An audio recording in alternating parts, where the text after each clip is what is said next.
Ah, ce jeune homme, il était élevé au biberon évangélique. Depuis l'enfance, dès le petit déjeuner, sa mère lui servait avec les cornflakes, elle lui servait des versets bibliques. Mon fils, Jésus t'aime, tu dois te convertir, faut aller à l'église. Le gamin à l'adolescence, il n'en pouvait plus. Tous les jours, Jean 3,16, car Dieu a tant aimé le monde, qu'il a donné son Fils unique. Car Dieu a tant aimé le monde, qu'il a donné son Fils. Convertis-toi, mon fils, donne ton cœur à Jésus. Voilà. C'était maladroit, mais on peut comprendre le cœur d'une mère. Hein? Amen, elles sont toutes comme ça, amen. C'est la persécution parfois, amen. Alors la maman elle voulait vraiment que son fils donne son cœur à Jésus. La vie de sa mère avait été tellement transformée, elle ne voulait pas que son fils passe à côté. Mais à l'adolescence, il avait de l'argent de côté sur un petit compte, il avait l'accès à ce compte, il avait de l'argent dans une tirelire, il a tout rassemblé, il a tout mis dans sa poche et il est parti, il a fugué. Et il a fait de l'autostop pendant plusieurs semaines, ensuite plusieurs mois, et un jour il est arrivé en Inde. Il est allé jusqu'en Inde. De France, il est allé jusqu'en Inde. Arrivé en Inde, il n'avait plus beaucoup d'argent et il avait faim. Il avait remarqué qu'il y avait des bananes, il y avait des fruits sur les étalages, il a commencé à en voler. Mais un commerçant a mis la main sur lui, il a appelé la police indienne et ensuite on l'a conduit en prison. Et là, quand on l'a mis en prison, il était allongé sur sa natte, à même le sol. Et les prisons là-bas n'ont rien à voir avec les nôtres. Il y a une véritable différence. Même si les nôtres ont besoin d'être restaurés, là-bas, c'est un autre monde, si vous voyez ce que je veux dire. Et il était là sur sa natte et il n'entendait personne dans la cellule d'à côté. Mais après quelques heures, il a remarqué qu'il y avait un petit trou dans le mur. Alors, il a commencé à regarder par le petit trou où il y avait ce petit rayon de lumière. Quand tout à coup, ses yeux se sont posés sur ce passage de la Bible que sa mère lui lisait depuis tant d'années. Jean 3,16, gravé dans la pierre, car Dieu a tant aimé le monde qu'il a donné son Fils unique, afin que quiconque croit en lui ne périsse point, mais qu'il ait la vie éternelle. Cette fois-ci, ce n'était plus sa maman qui le martelait avec un verset de la Bible, mais c'était là dans la solitude de sa prison face à lui-même, où depuis plusieurs jours, il pensait à sa mère, il pensait à ses parents, il pensait à tout ce que sa mère lui avait enseigné. Et tous ces passages de la Bible lui revenaient dans l'esprit, mais là, il était seul maintenant face à son choix, choisir la vie ou choisir la mort, choisir la bénédiction ou choisir la malédiction. Et là, dans sa petite cellule, il a commencé à ouvrir son cœur au Seigneur, il a demandé pardon pour ses péchés, et le Seigneur est venu faire sa demeure dans sa vie. Quelques jours plus tard, un représentant de l'ambassade de France est arrivé pour l'extraire de la prison, le renvoyer, le rapatrier en France. Et quand il est arrivé chez lui et qu'il a frappé à la porte, sa mère a ouvert, mais elle a fait en face d'elle un nouveau jeune homme qui avait fait la paix avec Jésus. Il avait rencontré Jésus-Christ et sa vie était changée. Amen, amen, amen. 5e point, dégage-toi des pactes scellés avec ta bouche. Généralement, bien aimés, les pactes sont scellés avec la confession de la bouche et ils doivent être rompus de la même manière. Proverbe 6, verset 1 à 3. Mon fils, si tu as cautionné ton prochain, si tu t'es engagé pour autrui, si tu es enlacé par les paroles de ta bouche, comme quoi nos paroles nous lient, si tu es pris par les paroles de ta bouche, fais donc ceci, mon fils, dégage-toi, dégage-toi. Ce passage souligne le pouvoir des paroles, le pouvoir de la confession. Ce pouvoir souligne aussi le pouvoir de subordination à certaines choses à cause des paroles que nous proclamons, des paroles que nous confessons. Si tu confesses en permanence la négativité, si tu passes ton temps à dire « je suis dépressif », j'ai la foi que je suis dépressif. Je crois que je suis dépressif. Amen. Gloire à Dieu, je suis dépressif. Je déclare que je suis dépressif. Je prends une pelle, je creuse ma tombe. Amen. Je suis en train de m'enterrer dans la dépression.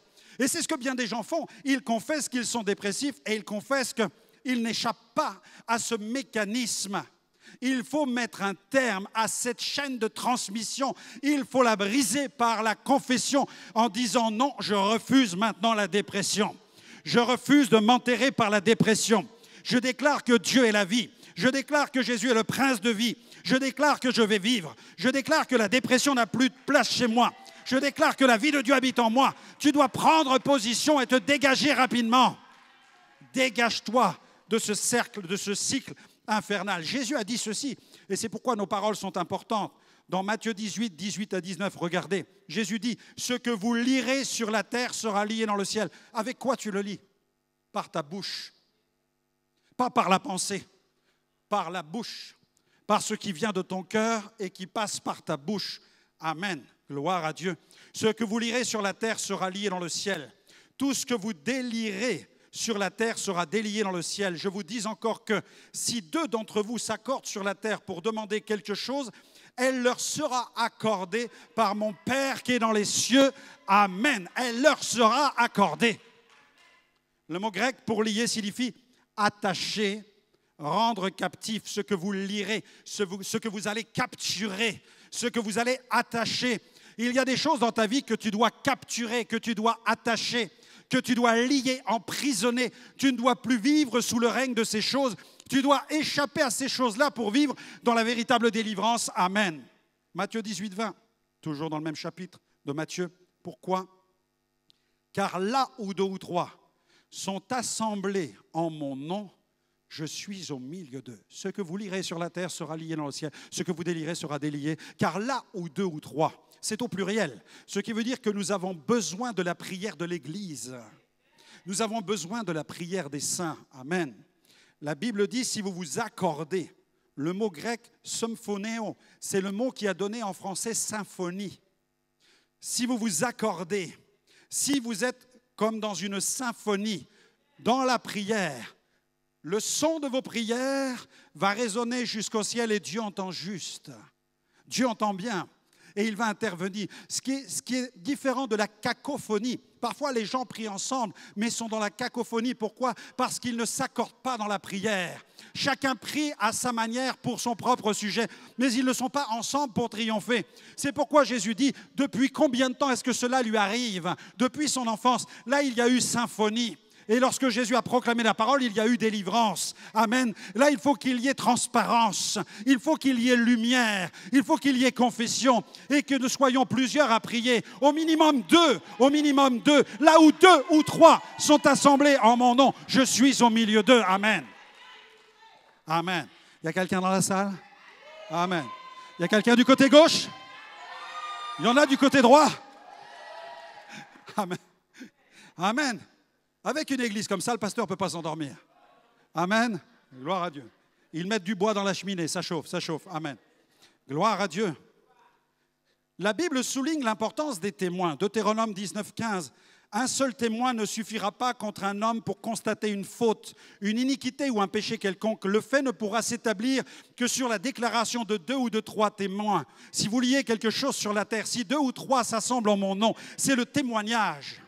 C'est pourquoi nous prions ensemble. C'est pourquoi, quand nous lançons des appels, les conseillers prient avec vous, parce qu'il y a un solide témoignage. Vous pouvez recevoir l'aide de la personne qui prie pour vous. Et de cette manière, le ciel s'ouvre. Et comme vous n'êtes pas incrédule, mais que vous libérez votre foi, l'onction de Dieu vient, le Saint-Esprit vient. Il libère, il guérit, il délivre, il nettoie la route et il vous transforme par la puissance du Saint-Esprit. Amen, amen, amen. Ce que nous lions ensemble en Christ devient illégal pour l'ennemi. Et ce que nous délions par l'accord devient irrévocable dans le ciel. Par l'unité de notre prière, nous rendons les droits de Satan caducs et nous activons la justice du royaume. L'accord dans la prière agit comme un verdict céleste. Les chaînes sont rompues, les pactes sont annulés et l'ennemi est juridiquement dépossédé. Quand 2 ou 3 s'accordent, ils deviennent un tribunal spirituel. Alléluia, qui applique le jugement du ciel contre toutes les œuvres des ténèbres. À Dieu soit la gloire. Amen. Sixième point. Alléluia, gloire à Dieu. Dès aujourd'hui, parle le langage de la bénédiction. Dès aujourd'hui, tu vas parler le langage de la bénédiction. Amen. Dans le monde de la prière, il y a les requêtes, il y a l'intercession, il y a le domaine de la louange, de la célébration. Dans le monde de la communion avec Dieu, il y a tous ces courants magnifiques. Et il y a un domaine qui est la parole de foi, la déclaration de foi. C'est un domaine tellement important. Le fait d'affirmer une vérité impulsée par le Saint-Esprit qui prend forme dans le cœur et qui résonne par la bouche. Parce que Dieu nous a créés avec une bouche, non pas seulement pour manger ou boire, mais pour échanger, parler, mais aussi prier et déclarer en union avec le ciel. Il y a dans la parole de Dieu de nombreux passages qui parlent de la parole de foi. L'apôtre Paul, dans 2 Corinthiens 4,13, dit ceci: « J'ai cru, c'est pourquoi j'ai parlé. » J'ai cru, c'est pourquoi j'ai parlé. C'est pourquoi nous ne parlons pas le langage de l'incrédulité. Nous parlons le langage de la foi. Dans Marc 11, 23, 24, si quelqu'un dit à cette montagne, « Jette-toi de là et va dans la mer », elle s'y jettera. Amen. J'ai souvent entendu les chrétiens dire, « Seigneur, enlève la montagne. Seigneur, envoie la montagne dans la mer. » Non, ce n'est pas ce que la Bible dit. La Bible dit, c'est toi qui l'envoies, en lui parlant. Si tu dis, il n'est pas dit si Dieu dit, il est dit si tu dis à cette montagne. Le chemin de la victoire passe par le cœur. C'est facile encore de se reposer sur Dieu et de renvoyer à Dieu. Dieu, fais-le. Ce n'est pas de ma faute, ce sont mes parents. Seigneur, règle-le. Envoie la montagne dans la mer. Non, non, Dieu dit c'est toi, choisis la vie. Parle à la montagne, envoie-la dans la mer. Change ton mindset, change ta façon de penser maintenant et vis comme un agent du royaume de Dieu. Amen. Gloire à Dieu. Il y a des situations où nous devons parler. La déclaration de foi n'est donc ni indépendante ni inférieure à la prière. Elle en fait partie même intégrante.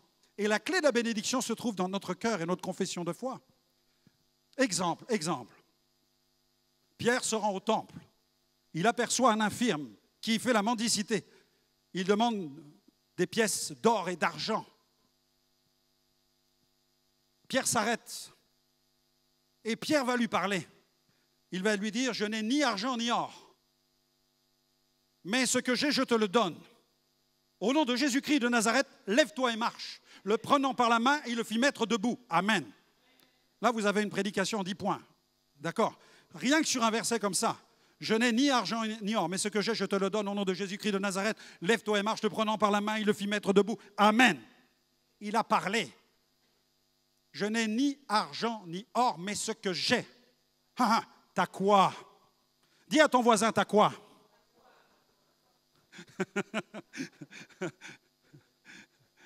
Vous qui m'écoutez, vous avez quoi? Je n'ai ni argent ni... Amen.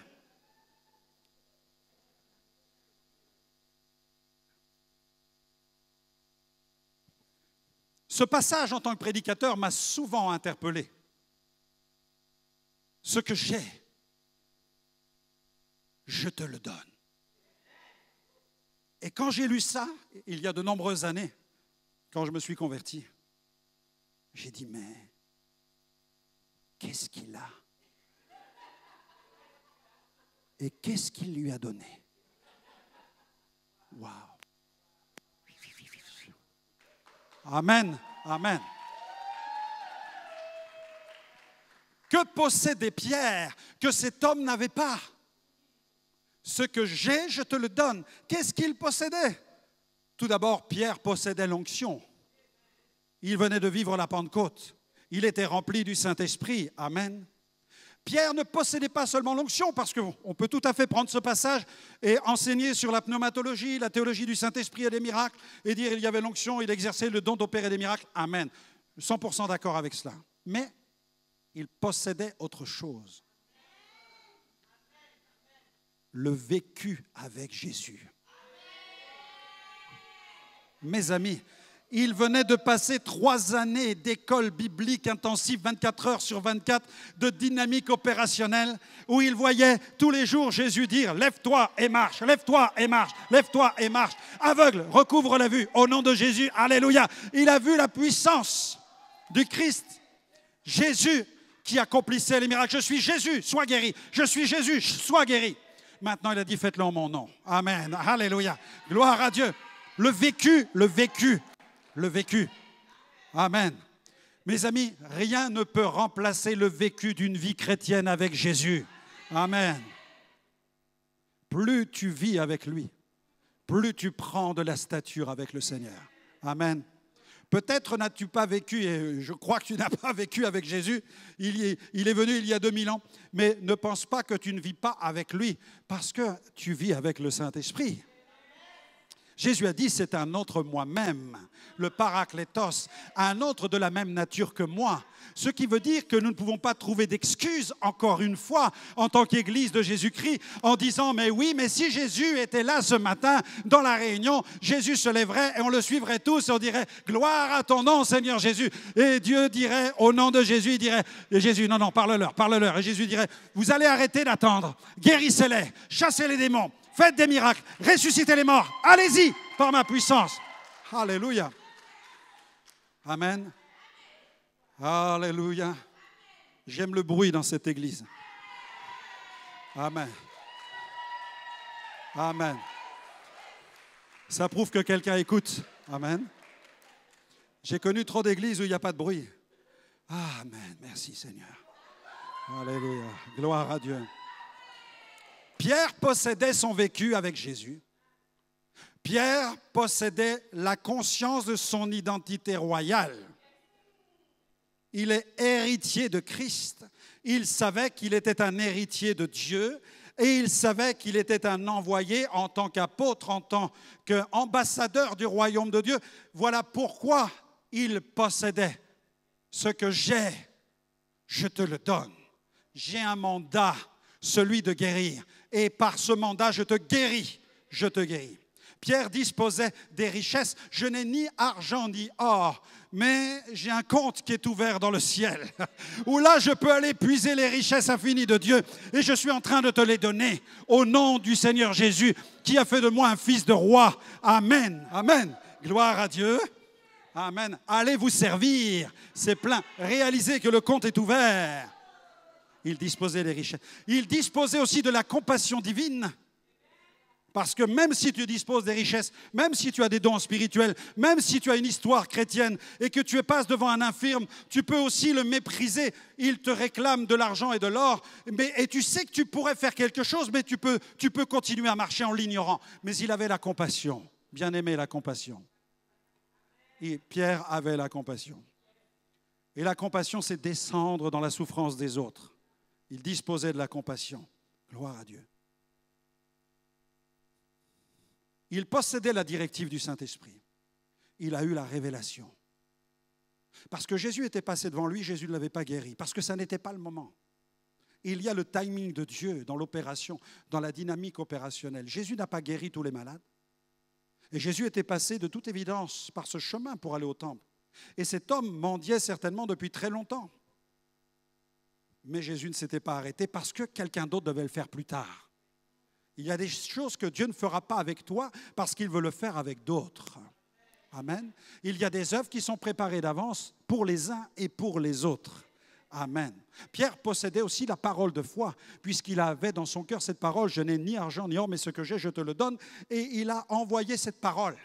Je vous renvoie dans l'Ancien Testament, dans le livre du Deutéronome, chapitre 30, versets 11 à 14. Deutéronome 30, 11 à 14. C'est une chose au contraire qui est tout près de toi, le verset 14, on va s'intéresser au verset 14. C'est une chose au contraire qui est tout près de toi, dans ta bouche et dans ton cœur, afin que tu la mettes en pratique. Ancien Testament. Mais regardez, le passage résonne des siècles plus tard, sous la Nouvelle Alliance, par la bouche de l'apôtre Paul. Dans son épître aux Romains, il en parle, Romains 10, versets 6 à 10, vous avez cette parole, la parole est près de toi, dans ta bouche et dans ton cœur. Or, Paul dit, c'est la parole de la foi que nous prêchons. Si tu confesses de ta bouche le Seigneur Jésus, si tu crois dans ton cœur qu'il est ressuscité des morts, tu seras sauvé. Si tu confesses de ta bouche le cœur, la Bible dit, Jésus l'a dit, c'est de l'abondance du cœur que la bouche parle. Amen. C'est du cœur que viennent les mauvaises pensées. C'est du cœur que viennent les sources de la vie. La Bible dit encore, mon fils, donne-moi ton cœur. C'est là, tout commence là. Quand ici Dieu commence à travailler, la parole se libère. La parole de la foi se libère. Gloire à Dieu. Et quelqu'un reçoit le salut en confessant que Jésus-Christ est Seigneur. Amen. Avec Liliana, nous avons démarré notre ministère dans la ville de Romilly-sur-Seine, à quelques kilomètres d'ici. Et quand nous avons démarré, c'était une œuvre vraiment embryonnaire, pionnière. Et il fallait gagner les âmes une par une. Nous sommes restés 5 ans dans cette ville, une par une. Je peux vous assurer que c'était vraiment une par une. À tel point que je les ai comptés, puisqu'en 5 ans, on a pu gagner 77 adultes et une trentaine d'enfants. C'était un combat. Chaque âme, il fallait l'arracher. Dans cette petite ville de, à l'époque, 19 000 habitants, qui a perdu, d'ailleurs, au fil du temps, quelques centaines ou milliers d'habitants aujourd'hui. Mais il fallait arracher les âmes. Et il fallait tout faire. Quand on est pionnier, il faut tout faire, il faut tout démarrer, il faut tout lancer. Même passer l'aspirateur. Et je passais l'aspirateur sur l'estrade un jeudi après-midi. C'est pour ça que je prêche en marchant d'ailleurs. Et là, je passais l'aspirateur sur la moquette. J'avais le bruit de l'aspirateur dans cette petite salle que nous avions louée. Quand tout à coup, j'aperçois une dame qui rentre sur le côté. Et elle s'approche de moi, donc je débranche l'aspirateur. Je dis, madame, vous cherchez quelqu'un? Elle me dit, oui, je cherche un pasteur. Je dis, ok, pourquoi faire? Elle me dit, je veux être sauvée. Ai-je bien entendu? Nous qui dépensions tellement d'énergie pour essayer d'amener des âmes à Jésus, j'avais quelqu'un qui était là, que Dieu me servait sur un plateau, et qui me dit, je veux être sauvé. Dans ma tête, j'ai dit, tu bouges pas de là. Tu restes là. J'ai dit, madame, asseyez-vous, asseyez-vous, asseyez-vous. La dame s'assoit. J'étais au début de mon ministère. Je dis, écoutez, répétez-moi cette prière. Répétez-moi cette prière. Et là, je commence à faire ces prières. Seigneur Jésus, je viens à toi tel que je suis. Et la dame commence à répéter, Seigneur Jésus, je viens à toi. Et là, les larmes commencent à couler sur son visage.